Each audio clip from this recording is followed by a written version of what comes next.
율법의 목적이란 제목으로 말씀을 나누겠습니다. 읽다가 우리 한 절 빠졌죠? 예, 한 절 빠졌습니다. 예.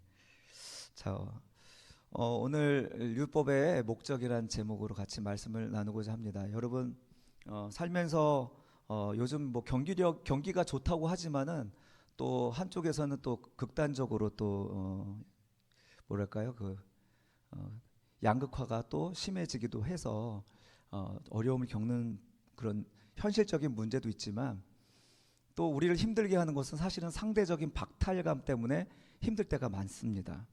그래서 우리는 그 상대적 박탈감의 원흉이 바로 스마트폰이 아닌가. 여러분의 엄지손가락이 아마 근육이 제일 발달했을 것 같은데 이 스마트폰을 보시면서 상대적 박탈감에 가슴이 막 무너지지 않습니까 혹시? 다른 사람들의 그 삶의 이야기들을 들여다보면서 부럽기도 하고 나는 왜 이 모양인가 하는 그런 생각들을 하고 있지 않습니까? 요즘 그래서 카페인 우울증이라는 말이 있습니다. 커피를 많이 먹어서 우울증이 생긴다는 뜻이 아니라 카카오 스토리, 페이스북, 인스타그램의 첫 글자입니다. 그래서 이 카카오 스토리나 또 페이스북이나 인스타, 유튜브 이런 것들을 보면서 다른 사람들의 그 삶을 보면서 자기 자신이 자꾸 우울해지는 거예요. 내가 왜 우울해지지? 내면을 들여다보면 왜 나는 왜 이러고 살고 있지? 하는 거죠. 남들은 다 좋은 데 가서 맛있는 거 먹고 또 오운완 오늘을 운동 완료 이렇게 딱 해놓고 멋진 몸매를 자랑하고 있는데 나는 방구석에 들어 앉아가지고 이 늘어난 티셔츠 입은 상태에서 유튜브로 이제 설교 듣고 있는 그런 모습을 볼 때가 있죠. 사실은 그게 아니죠, 여러분. 이 SNS에 올라오는 것들은 그 사람이 가장 빛날 때를 찍은 거 아닙니까? 가장 좋을 때. 그러나 보고 있는 그 자신은 어때요? 비하인드 스토리 아닙니까? 내가 가장 못날 때, 가장 편안하고 무방비 상태일 때 보는 거 아니에요? 그러니까 비교 대상이 안 되는데도 우리는 늘 이런 SNS의 그 글들을 보면서 우리 자신에게 엄격한 율법의 잣대를 들이대는 거죠. 왜 나는 저렇게 못 살까? 왜 나는 저런 부를 얻지 못했을까? 왜 나는 그런 부모님들을 얻지 못하였을까? 나는 실패자인가? 이런 생각들을 들이대면서 자꾸 자신을 찌른다는 거죠. 이런 것이야말로 현대판 율법주의가 아닌가 싶습니다. 그냥 그 자체로 여러분 자신이 그 자체로 존귀하고 아름다움에 집중하지 못하고 다른 사람들의 삶에 집중하게 만들므로 말미암아서 좀 더 완벽하지 못한 자신을 자꾸 무가치하게 만드는 그런 행동들을 우리가 하고 있다는 것이죠. 그래서 정말 경제적으로는 정말 그 어느 때보다도 잘 살게 된 금세기에 그 어느 때보다도 우울한 삶을 살고 있는 현대인들을 사람들은 많이 비꼬고 있습니다. 사랑하는 성도 여러분, 율법에 의해 우리가 좌지우지가 되면요, 우리는 너무나 힘들고요, 피곤해져요. 하다못해 이것이 옳은 규칙이라도 규칙이란 것이 이렇게 나열되면은 우리의 마음이 갑자기 답답해지기 시작하지 않습니까? 지켜야 될 것들이 너무 많다 그러면 조금만 실수해도 정말 사람들에 의해서 비판받고 난도질 당할 뿐만 아니라 내 마음 속에서 나 자신을 용납하지 못하는 이런 우울함이 이 사회를 감돌고 있는 것 같습니다. 오늘 사도 바울은요, 율법을 우리를 정죄하고 있는 이 율법에 대해서 이제 여러 가지 비유로 설명해 주고 있는데 특별히 세 가지 비유로 우리들에게 알기 쉽게 설명하고 있습니다. 그것은 잠시 후에 말씀드리고요. 어쨌든 우리를 질식하게 만드는 이런 법 이런 것들의 정체가 무엇인지 사도 바울은 우리에게 설명해 주고 있습니다. 먼저 첫 번째로 우리 같이 한번 읽어볼까요? 시작. 헌법은 여러분 그렇죠? 헌법은 법률보다 상위법입니다. 상위법. 헌법은 그래서 바울은 먼저 법 지식에 대해서 이제 이야기를 시작하고 있습니다.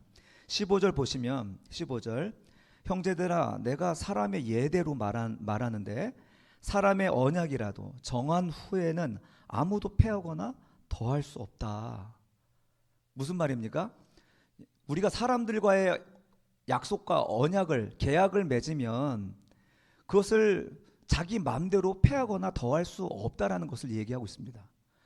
하나님은 어떻게 했습니까? 하나님도 마찬가지죠. 하나님도 우리와 맺은 언약을 어기거나 패하실 수 없는 거예요. 언약을 주시고 하나님은 스스로 그 언약에 자신을 묶어두셨습니다.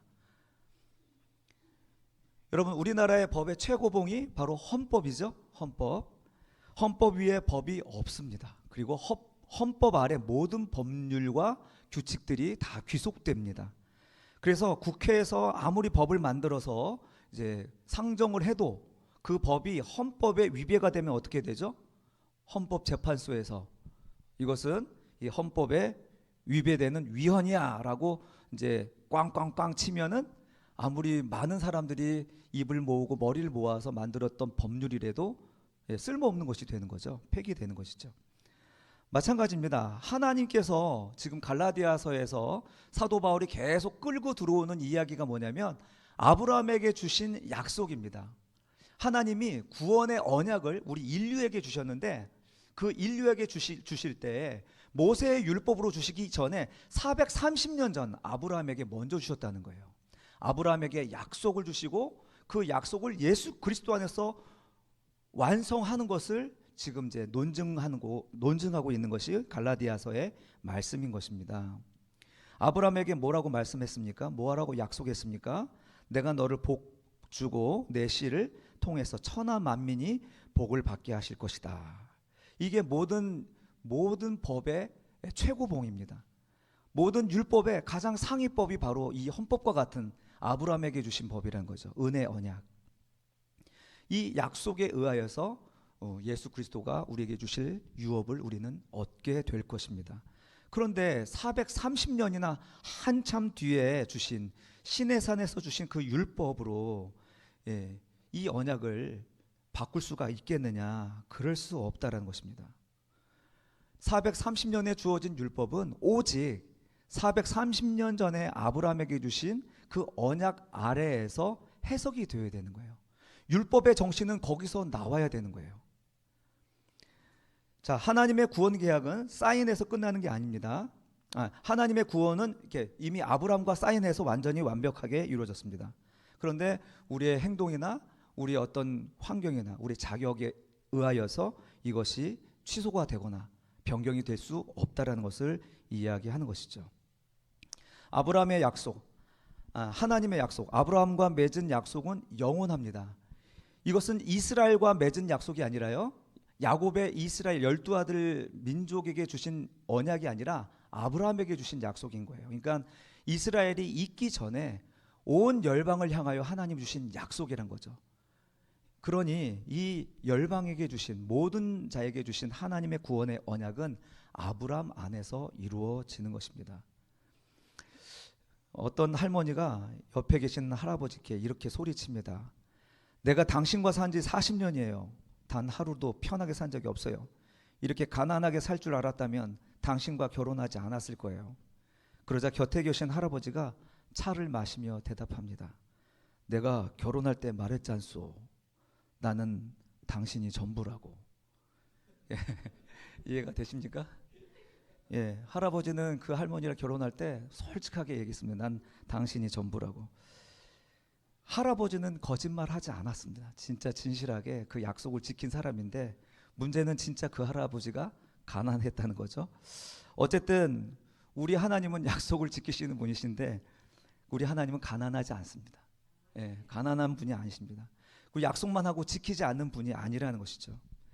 그는 자기 몸을 버려서 모두 다 끝이라고 생각하는 그 지점에서 오늘 세상 사람들이 알지 못하는 영원한 생명과 영원한 삶을 오늘 우리들에게 허락하셨다는 것입니다. 이것이 그리스도 안에서 일어난 일이라는 것이죠. 우리 16절 함께 읽겠습니다. 16절 시작. 이 약속들은 아브라함과 그 자손에게 말씀하신 것인데 여럿을 가리켜 그 자손들이라 하지 아니하시고 오직 한 사람을 가리켜 그 자손이라 하셨으니 곧 그리스도라. 아멘. 지금 이 약속들을 아브라함과 그 자손들에게 말씀하신 건데 창세기 15장에 있는 말씀을 가지고 지금 바울이 주해를 하고 있는 거예요. 설교를 하는 것이죠. 저처럼 단어를 해석하면서 이게 단수인지 복수인지 이런 것들을 제시하면서 해석을 하는 거죠. 창세기 15장의 말씀, 그 자손이 말이야 복수가 아니야 단수야 라고 얘기하는 거예요. 한번 15장을 읽어볼까요? 시작. 그를 이끌고 밖으로 나가 이르되 하늘을 우러러 무뼈를 셀 수 있나 보라. 또 그에게 이르시되 내 자손이 이와 같으리라. 이 자손이 단수가 아니라 복수가 아니라 단수라고 얘기하는 거예요.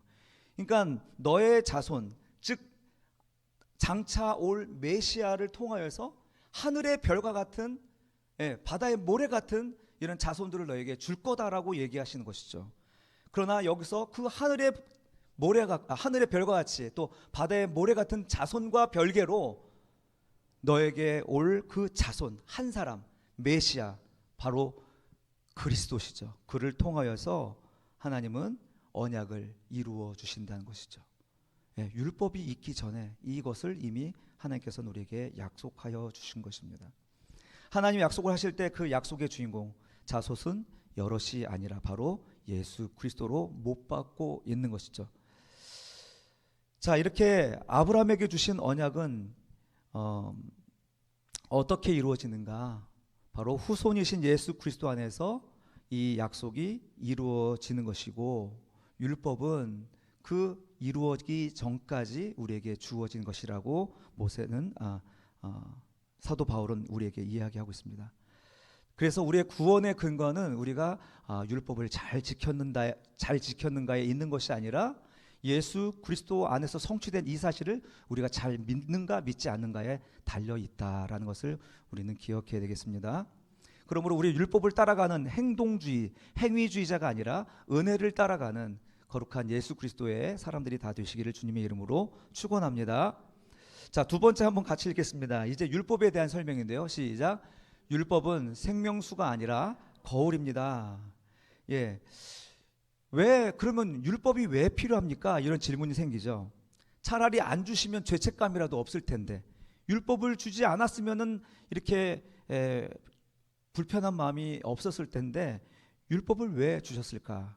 우리 19절에 보면은 범법함 때문이라고 기록하고 있습니다. 범법함. 그런즉 시작. 그런즉 율법은 무엇이냐? 범법함으로 더하여진 것이라. 천사를 통하여 한 중보자의 손으로 베푸신 것인데 약속하신 자손이 오시기까지 있을 것이다. 자, 범법하여짐으로 더하여진 거라고 얘기한 건 무슨 의미냐면, 율법이 있어야지 범법함이 드러난다는 얘기예요. 율법이 없으면 이게 범죄인지 죄인지 우리는 모른다는 거예요. 그래서 비유적으로 얘기하면 거울과 같다는 것이죠. 거울과 같다는 것. 여러분이 아침에 자고 일어났는데 거울을 봤더니 막 머리는 까치집이 되어 있고 눈가에는 막 눈곱이 끼어 있습니다. 그때 여러분들이 이제 거울 앞에 서서 거울을 보니까 그 끔찍한 모습이 눈앞에 보입니다. 그러면서 소리치죠. 이 나쁜 거울아, 왜 나를 이렇게 추하게 만들어 합니까? 그리고 그것을 깨부십니까? 아니면 그 거울로 이렇게 닦습니까? 아니죠. 거울은 그냥 그 있는 그대로 보여줄 뿐인 거예요. 거울은 내가 그 행위가 좋은지 옳은지 나쁜지를 보여줄 뿐인 것입니다. 그것으로 내 행위를 깨끗게 한다거나 그것으로 나를 없애게 해주는 역할을 할 수 있는 게 절대 아니라는 거예요. 거울은 그저 그냥 보여주는 것이죠. 율법은 뭐라고요? 거울과 같은 것입니다. 그러니까 율법에 대해서 우리가 계속 좀 이해가 되어야 될 부분이 바로 이런 부분인 것 같아요. 세상에서 가장 법 없이도 살 수 있는 사람은 누구일까요, 여러분? 법 없어도 살 수 있는 사람. 졸지 말라고 이런 것들 종종 넣은 건데요. 좀 말씀해 주세요. 법 없이도 살 수 있는 사람. 네? 네? 신생아. 신생아. 그렇죠. 신생아. 똥 싸면 그건 안 되는데. 그건 범법인데. 자, 판사도 법 없이 살 것 같지 않습니까? 아닌 것 같으세요? 요즘에 참 말이 많아요. TV 보니까. 또 검사도 마찬가지고 변호사도 마찬가지고 법과 관련된 사람들이 과연 법 없이도 살 수 있는 사람인가? 우리는 아니라는 사실 알죠? 그러면 누가 법 없이도 살 수 있을까요? 자기 죄를 모르는 사람입니다. 자기 죄를 모르는 사람이 법 없이도 사는 거죠. 거울을 안 보는 사람은 자기가 예쁘다고 생각할 겁니다. 거울도 안 보는 사람. 그런 것처럼 자기 죄를 모르는 사람은 나는 죄가 없다라고 여기는 사람에게는 법 없이도 살 수 있는 사람이죠. 법이 그 사람에게는 아무 소용이 없기 때문에 그렇습니다. 유대인들과 또 이스라엘 백성들은 법을 가졌습니다. 그렇죠? 하나님의 그 거룩한 율법을 가졌는데 그 법의 거울을 자신을 들여다보는 데 쓰지 않고 다른 사람들을 비추는데, 돋보기처럼 들여다보는 데 사용했던 것을 우리는 압니다. 그래서 그 율법으로 인하여서 사람들을 많이 정죄하고 특히 그리스도를 십자가에 못 박기까지 했던 것이죠. 그 거룩한 율법으로. 여러분, 자기가 깨끗하다고 생각하는 사람은요, 거울을 볼 필요가 없습니다. 그러나 자기 자신 늘 가꾸는 사람들은 거울을 바라보면서 더러운 것도 깨끗하게 아름답게 치장을 하기 마련이죠. 어쨌든 이렇게 법 없이도 살 수 있다라고 생각하는 사람들은 자기 기만 속에서 결국은 자기가 죄 가운데 멸망하고 말 것입니다. 이렇게 사도 바울은 첫 번째로 범법함으로 율법이 필요하다라고 얘기했습니다. 그래서 그것이 물리적으로 볼 때는 우리 거울과 같다. 거울이 있어야지만이 범법함이 드러나기 때문이다. 이 첫 번째 이 비유를 여러분 기억하셨으면 좋겠고요. 두 번째, 사도 바울이 우리에게 또 이야기하는 것은 죄의 감옥입니다. 죄의 감옥. 자, 22절 한번 같이 읽어볼까요? 시작. 이는 예수 그리스도를 믿음으로 말미암는 약속을 믿는 자들에게 주려 함이라. 아멘. 예, 죄의 감옥에 가둬두기 위해서 율법이 필요하다는 거예요. 율법이 있으면 아이고 내가 죄인이구나. 계속 감옥에 들어가야 되는 거예요. 계속. 예, 뭐 우리 포커페이스 하고 있는 우리 모습 속에서는 뭐 우리가 죄인인지 아닌지 모르니까 숨길 수 있지만 하나님 앞에서는 날마다 이 율법에 의해서 드러나는 거예요. 내가 죄인이란 것이 드러나는 것이죠. 그래서 하나님 말씀을 들을 때 어떤 역할이 있습니까? 그 말씀 앞에 내가 홀딱 벗겨지는 것을 경험하는 거예요. 내가 죄인이라는 것을 깨닫게 되는 것이죠. 그러면서 나는 내 힘으로는 안 되는구나. 나는 정말 망했구나. 죄인이구나 라는 것을 알게 하시기 위해서, 또 그것을 고백하게 하기 위해서 율법이 필요한 것입니다. 율법은 바로 이렇게 죄의 감옥으로서 우리에게 존재하게 되는 것이죠. 그리고 세 번째로 사도 바울이 직접적으로 표현한 비유이죠. 우리 세 번째 같이 읽어볼까요? 시작. 율법은 우리를 그리스도께로 등 떠미는 몽학선생으로 묘사하고 있습니다. 예, 옛날의 표현에 몽학선생이고 요즘 표현에는 초등교사 이렇게 표현되고 있습니다. 바울은 여기서 재미있는 단어 바로 초등교사, 몽학선생 이것을 사용하고 있는데 24, 25절 한번 같이 읽어보겠습니다. 시작. 이같이 율법이 우리를 그리스도께로 인도하는 초등교사가 되어 우리로 하여금 믿음으로 말미암아 의롭다함을 얻게 하려 함이라. 믿음이 온 후로는 우리가 초등교사 아래 있지 아니하도다. 아멘. 예, 이 초등교사는 그 로마 귀족 집안의 아이가 성인이 될 때까지 등하교를 시키고 또 예절을 지키게 하는 가르치는 그런 선생을 몽하선생 또는 초등교사라고 이야기하고 있습니다. 대체로 노예들을 그렇게 이제 사용하기도 했고요.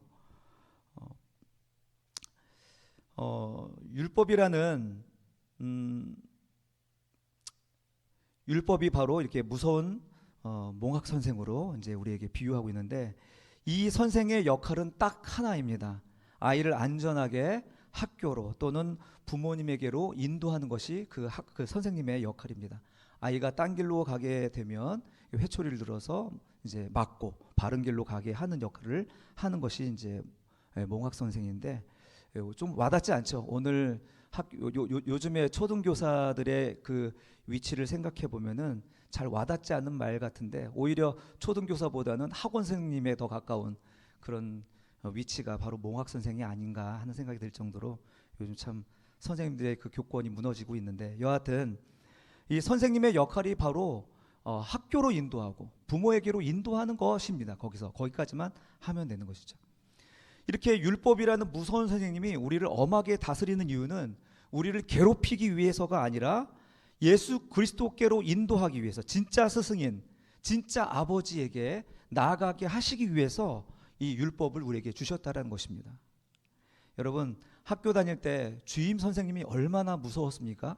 저도 고등학교 다닐 때 학교 학생 주임실에 끌려가면은 벽면의 한쪽에 다 그 몽둥이로 진열이 잘 돼 있어요. 몽둥이가 한 벽을 가득 채웠습니다. 그래서 어떤 걸로 맞을래 하면서 고르라고 합니다. 참 고통스러운 순간이었죠. 이렇게 일과 중에 이 선생님을 피해 다니느라가 바빴다가 이제 야간 자율학습 때는 이 선생님이 퇴근하시죠. 그러면은 이제 믿음의 시대가 오는 것입니다.